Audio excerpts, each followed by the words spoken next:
Why, guys, Matthew McConaughey destroys Joy Behar in a debate about guns. Check this out. I saw you, not in person, but on TV, was at the men's final at the U.S. Open. Yes. You were in Djokovic's box. Yes. And you were the first hug he gave when he came up. Yeah. Do you guys go way back? What's the connection there? Look at that. He's first friends with my wife. Camilla right there. Look at her. Yeah, look how happy she is. Oh. And then I got to know him through her, and we've had a couple of dinners along the way, and I'm a big fan. Yes. I mean, what a surgeon and a warrior. And the resilience of what he's done, it's amazing. So, anyway, yeah. Look at that. Look at that, like, eye connection he's giving everybody on the show. That's just telling you where this is about to go, and they should have not tried this guy. Just keep watching.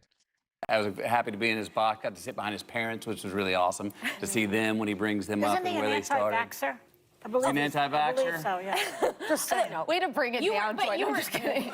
you were in I think he just won and ran towards you. Like, I feel like that's what I would do. Like, that's Matthew McConaughey. I think I was sitting in just the right seat. He was coming down the stairs. I was on the back right up top, so there I was. You and Camilla have 3 kids. Levi, who's 15, Yes. Vida, 13, and Livingston, 10. Yes. You see how just nasty Joy is? She immediately just brings the energy down by asking such a clown question.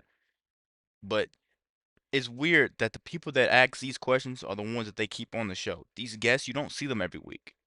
That are on the show now, that are hosting, you don't see them every week. But you see Whoopi, horrible person. You see Joey, horrible person. You see Sonny, horrible person.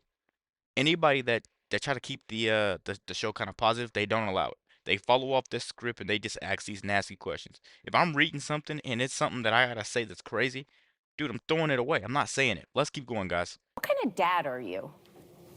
That's a probably loaded Kind of question. dad. I'm a good dad. We got 20 minutes for this answer. I'm working on it. Look, being a dad was the only thing that I ever knew I wanted to be.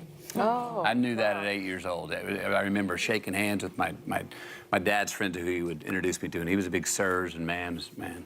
And I noticed that everyone I would say yes, sir, to over the years when I was 8, it's like, oh, the one thing that's common is they're all fathers. Maybe that's why I'm calling them sir. And I was like, that's my aspiration. That's when you become a sir as a man. And that was my idea when I was 8, and I still believe it in a lot of ways. So, look, as y'all know, those of you who have children, you find out that DNA means a lot more than you thought it did after you have a kid. They come out who they are. Are they like you? In a lot of ways. Yeah. And but they're all very particular and different as well. They're all So we different. shepherd them along as parents with an environment that does matter a lot. But boy, they are who they are. Yeah. The same things I was writing about their peculiarities when they were 2, they match with who they are, what I'm writing about them today. I want to applaud you for being so outspoken against violence and gun violence in particular. And you're Texan, and you spoke so passionately at the White House last year in the wake of that shooting at Robb Elementary in your hometown of That's why we're Uvalde. wearing these little pins, Yeah, right? yeah. Your wife Uvalde. held up one of the victims' Yeah. green Converse. Her name was Maite Rodriguez. Her mother, Anna Rodriguez, sent these to us. Yeah. And to learn more about it, you can check our website later.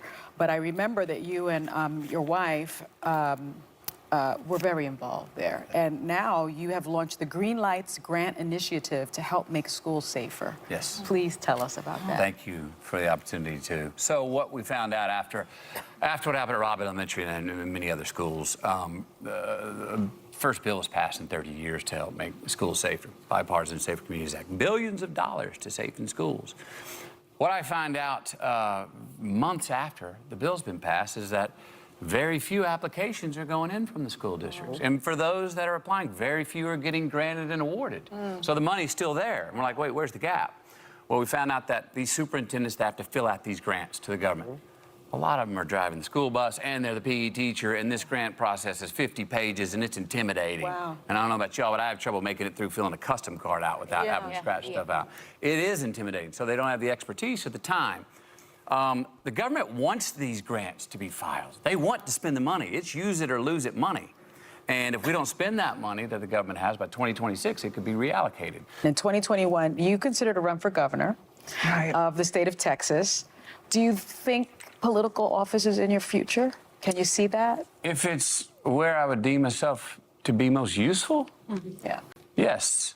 Do you think you Part of could my get time. elected in Texas being anti-gun? Do I think I could get elected in Texas being anti-gun? One thing about if me in politics is to give you a direct statement right there is Yeah. me playing a game that I'm not interested in playing. Okay. To give you a direct statement Don't right do there. it. We need responsible gun ownership. Responsible gun ownership. We need background checks. We need to raise the minimum age to purchase an AR-15 rifle to 21. We need a waiting period for those rifles. We need red flag laws and consequences for those who abuse them. These are reasonable, practical, tactical regulations to our nation, states, communities, schools, and homes. Wow, guys, that was just so much to talk about in this video. First, he said real men, they'd raise their children. And that's where you can kind of get surf from. But what I like to think, a real man is judged by how many people is counting on him and how long he leaves those people counting on him for. Let me know what you guys think about that. That's just something I heard once. What do you guys think will work better for the gun laws? I agree a lot with what he says, but at the same time, you have to play devil's advocate with it. So let me know what you guys think. What is a little fishy with it? What you got? And be sure to like, comment, subscribe if you're new.